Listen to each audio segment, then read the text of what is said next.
سن 1857 عیسوی کی ناکامی کے بعد ہندوستان مکمل طور پر انگریزوں کے ہاتھ میں آ چکا تھا اور لال قلعہ کا علامتی تاج و تخت چھین لیا گیا۔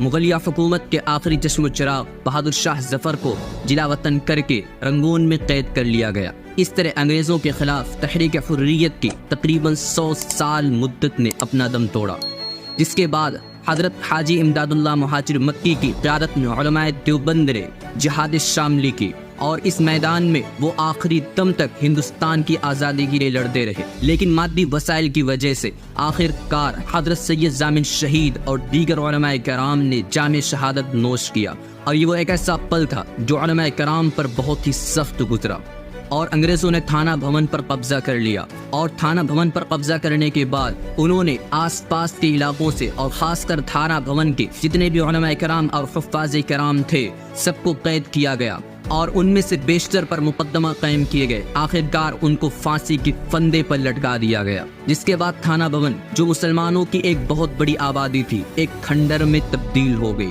2 سال تک تھانہ بھون کے علماء کرام اور مسلمان جو بچ کر انگریزوں کے ہاتھ سے نکل گئے تھے وہ ادھر ادھر چھپے ہوئے تھے۔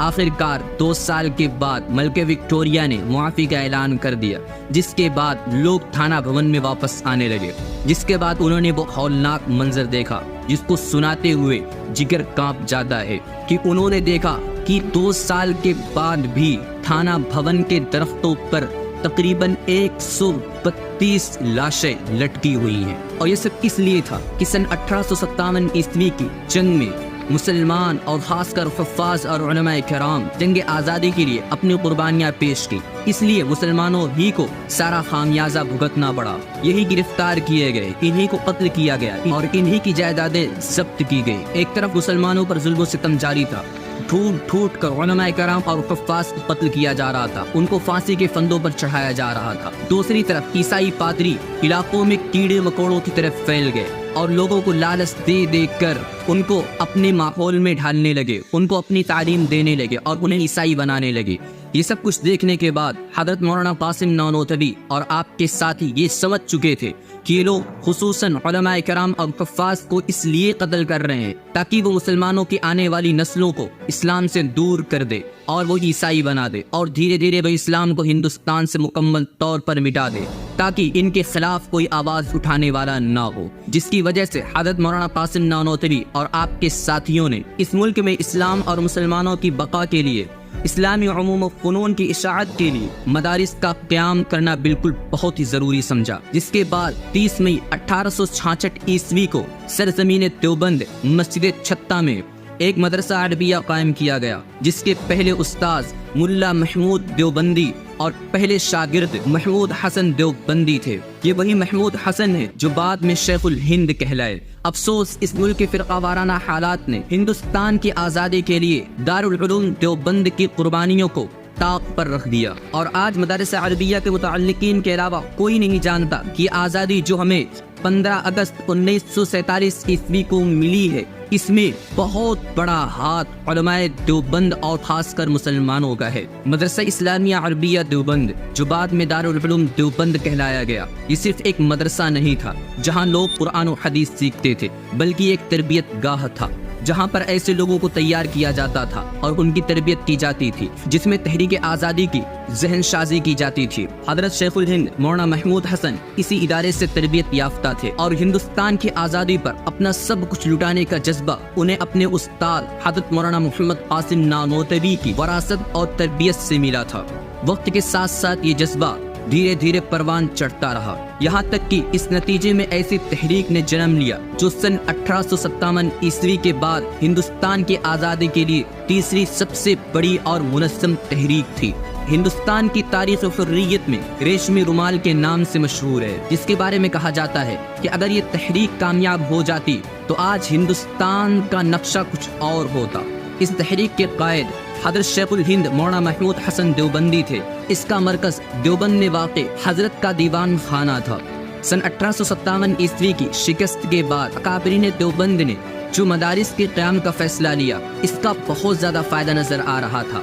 جگہ جگہ پر دارالعلوم دیوبند کی علمی اشاعت کا تذکرہ تھا اور چاروں طرف دارالعلوم دیوبند کی علمی ترقیات کا شور تھا، مگر سیاست کے سمندر کی سطح پر ہیبت ناک خاموشی تاری تھی جو کسی زبردست طوفان کا پیش خیمہ تھی۔ پرسکون سمندر کی گہرائیوں میں تلاطم برپا، یہ تلاطم کب طوفان بن کر انگریزی حکومت کو جڑ سے اکھاڑ دے، اس کا انتظار تھا۔ منصوبے بن رہے تھے، مشورے جاری تھے۔ 14 اگست 1914 عیسوی کو پہلی جنگ عظیم کا آغاز ہو گیا۔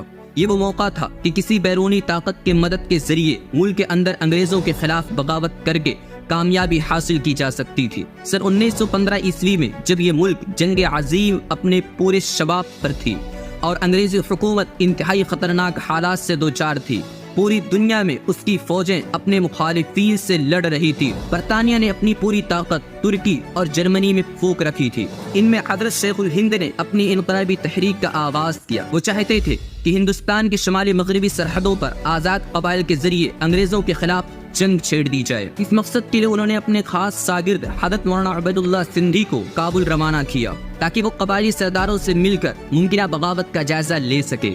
مولانا عبید اللہ سندھی نے افغانستان میں اپنے قیام کے دوران کانگریس کمیٹی کے نام سے ایک جماعت بھی تیار کی جس کا انڈین نیشنل کانگریس کے ساتھ الحاق کیا۔ حزب اللہ کے نام سے ایک فوجی یونٹ بھی تیار کی، اور اس واقعے سے بہت پہلے حضرت شیخ الہند مختلف مقامات پر اپنے مراکز قائم کر چکے تھے۔ دیوبند، دہلی، کراچی، دین پور شریف، چنوال وغیرہ میں کام کر رہے تھے اور خاموشی کے ساتھ لوگوں سے جہاد پر بیعت لی جا رہی تھی۔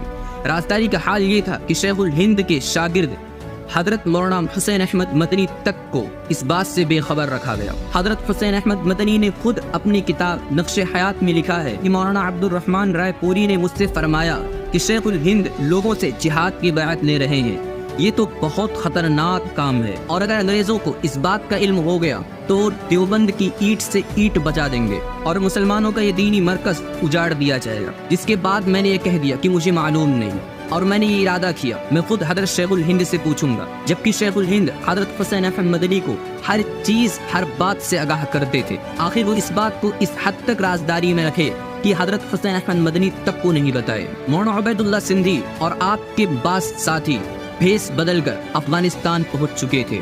حضرت شیخ الہند کے منصوبے کے مطابق یہ حضرات چاہتے تھے کہ افغانستان کی فوج ہندوستان پر حملہ کر دے اور اندر سے مجاہدین اٹھ کھڑے ہوں۔ انگریز کی جو فوج محاذ جنگ پر یا اندرون ملک میں موجود ہے اسے ان حالات میں لا محالہ ہزیمت تو اٹھانی ہی پڑے گی۔ اس منصوبے پر امیر حبیب اللہ خان سے گفتگو ہوئی، اس نے منصوبے سے اتفاق کیا، لیکن شرط یہ رکھی کہ انڈین نیشنل کانگریس کے بڑے لیڈروں میں سے کوئی آ کر تفصیلی بات چیت کرے اور ہم دونوں کے درمیان کوئی باضابطہ معاہدہ طے پائے۔ افسوس ایسا نہ ہو سکا۔ اگر یہ حملہ ہو جاتا تو ہندوستان میں موجود انگریزوں کی 15,000 فوجوں کو بھگانا کوئی بڑی بات نہیں تھی۔ مولانا عبید اللہ سندھی نے افغانستان، یاغستان اور دوسرے سرحدی علاقوں کا دورہ کرنے کے بعد دو کام کیے۔ ایک تو خدائی فوج تشکیل دی اور اس کا کمانڈر حضرت شیخ الہند کو مقرر کیا اور اس کا مرکز مدینہ منورہ کو بنایا گیا۔ اس کے ساتھ ایک عارضی ہندوستانی حکومت کا قیام بھی عمل میں لایا گیا جس کے پہلے صدر راجہ مہندر پرتاپ سنگھ تھے اور وزیر اعظم مولوی برکت اللہ اور وزیر امور ہند مولانا عبید اللہ سندھی تھے۔ ان تمام واقعات کی تفصیل تحریک شیخ الہند نام کی کتاب میں موجود ہے۔ ادھر مولانا عبید اللہ سندھی کی یہ تمام جد و جہد انگریزوں کے خلاف جاری تھی۔ دوسری طرف حضرت شیخ الہند جو افغانستان، یاغستان اور ترکی کے سفر کا ارادہ کیے بیٹھے تھے اور اس سلسلے میں مشورے ہو رہے تھے کہ اچانک ڈاکٹر مختار انصاری اور دوسرے باخبر حضرات کے ذریعے انفارم کیا جاتا ہے کہ حضرت شیخ الہند کا تمام منصوبہ حکومت برطانیہ کے علم میں آ چکا ہے۔ اس کے بعد سن 1915 عیسوی کو آپ اور آپ کے تمام ساتھی ممبئی کو روانہ ہو گئے۔ راستے میں ہر جگہ ہزاروں لوگ رخصت اور ملاقات کے لیے موجود تھے۔ حکومت گرفتاری چاہتی تھی مگر یہ بھی چاہتی تھی کہ یہ کام خاموشی سے ہو تاکہ مسلمانوں میں افراتفری کا ماحول نہ ہو۔ اس لیے حکومت چاہتی تھی کہ آپ کی گرفتاری ممبئی میں ہو جائے، لیکن گرفتاری کے احکامات دیر سے ممبئی پہنچے جس کی وجہ سے آپ جدہ کے لیے روانہ ہو چکے تھے، جس کے بعد جدہ کے گورنروں کو بھی یہ پیغام پہنچایا گیا، لیکن آپ تب تک مکہ مکرمہ کو پہنچ چکے تھے۔ حجاز مقدس پہنچ کر آپ نے گورنر غالب پاشا اور ترکی کے وزیر جنگ سے ملاقات کی اور ان کے سامنے ہندوستان کو آزاد کرانے کا منصوبہ پیش کیا۔ لوگوں نے پورے تعاون کا وعدہ کیا اور اس سلسلے میں ہندوستان کے قبائلی علاقوں کے سرداروں کو فاتح کے طور پر لیٹرز بھی جاری کیے۔ یہ خطوط حضرت شیخ الہند نے اپنے ایک مخلص دوست مولانا ہادی حسن کے سپرد کیے تاکہ ان کو قبائلی سرداروں تک پہنچایا جا سکے۔ حکومت برطانیہ کو یہ علم تو ہو چکا تھا کہ یہ سب کچھ ہو رہا ہے، لیکن وہ یہ نہیں جانتی تھی کہ آخر وہ خطوط کن لوگوں کے پاس تھے۔ غالب پاشا کی وہ خطوط جو شیخ الہند نے ہندوستان میں روانہ کیے تھے، ان کی کاپیز تمام علاقوں میں مولانا محمد میاں انصاری نے پہنچائی۔ مکمل مشن کو تیار کرنے کے بعد حضرت شیخ الہند ہندوستان آنے کا ارادہ ہی کر رہے تھے کہ والی مکہ شریف حسین نے سلطنت عثمانیہ کے خلاف علم بغاوت بلند کر دیا۔ غالب پاشا جو آپ کا قدردان اور مخلص تھا، برطرف کر دیا گیا۔ شریف حسین برطانیہ کا وفادار تھا، اس نے شیخ الہند اور ان کے رفقا کو گرفتار کر کے جدہ اور پھر جدہ سے مصر اور مصر سے مالٹا روانہ کر دیا۔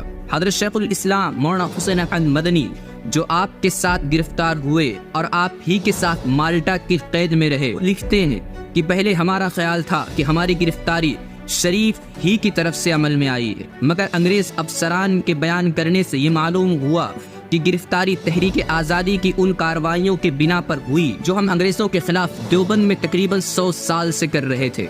جس کے بعد حضرت شیخ الہند اور آپ کے تمام ساتھیوں کو تقریباً 3 سال 2 مہینے تک جنگ عظیم کے دوران مالٹا کی جیل میں قید رکھا گیا، جس کے بعد تحریک ریشم رومال بظاہر تو ختم ہو گئی، لیکن ان کے تیار کردہ شاگرد اور ایسے لوگ جو جہاد کی بیعت لے چکے تھے، ان میں ابھی بھی جہاد کی چنگاری باقی تھی۔ حضرت شیخ الہند کی جذبہ حریت میں کوئی کمی نہیں آئی۔ جب تک وہ جیتے رہے تب تک سوتے جاگتے چلتے پھرتے ہر جگہ وہ آزادی کا خواب دیکھا کرتے تھے۔ حضرت شیخ الہند کے بعد آپ کے باکمال شاگردوں نے آپ کے خواب کو آزادی کا لباس پہنانے میں دن و رات ایک کر دی۔ افسوس آزادی کے بعد جو لوگ اقتدار میں آئے انہوں نے مسلمانوں کی ان تحریکوں کے ساتھ انصاف نہیں کیا۔ آج کتنے لوگ ہیں جو شیخ الہند اور ان کی تحریک ریشمی رومال سے واقف ہی نہیں ہیں، اور کتنے لوگ ہیں جو علماء دیوبند کے خون سے رنگین اس داستان آزادی سے باخبر ہیں۔ ذرا آپ سوچیں کہ اتنا سب کچھ ہمارے علماء کرام اور مسلمانوں نے آزادی کے لیے کیا، لیکن آج ہم سے ہی دیش بھکتی کی سرٹیفکیٹ مانگی جاتی ہے۔ افسوس ایسے لوگوں پر جو ہم سے دیش بھکتی کی سرٹیفکیٹ مانگتے ہیں۔